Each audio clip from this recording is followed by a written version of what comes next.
What does the dissolution of the National Assembly on Thursday, sorry, I keep saying Wednesday, on Thursday, mean in real terms from your perspective? So if the question is a bit soft, you guys could add ingredients to the question as well, but that's the question for you.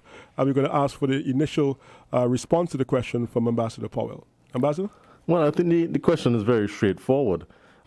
What it means is that we have now come to the end of this parliamentary term.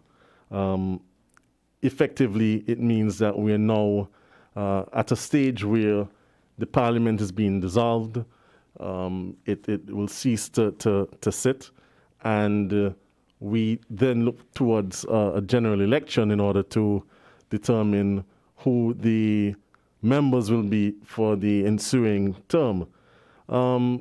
It is not very often that we see the end of the term. We literally take it down to the constitutional end of a term here in St. Kitts and Nevis at least.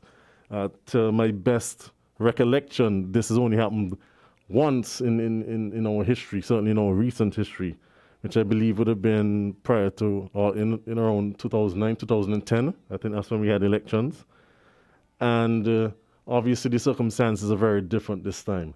I think generally speaking, the people of St. Kitts and Nevis understand very well why we would have seen this parliamentary session go right down to the end.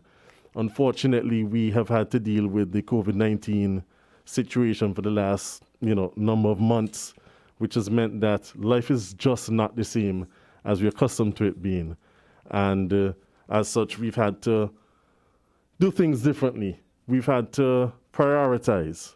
And at the end of the day, I think that is what is most important. Prioritizing the things that are most important for the people of St. Kitts and Nevis. And in this instance, it is certainly the health of the people. Notwithstanding, however, life does go on. COVID does not define us. It does not stop life. And so we do have to continue with the business of the country. And that means we now look towards a general election here in St. Kitts and Nevis.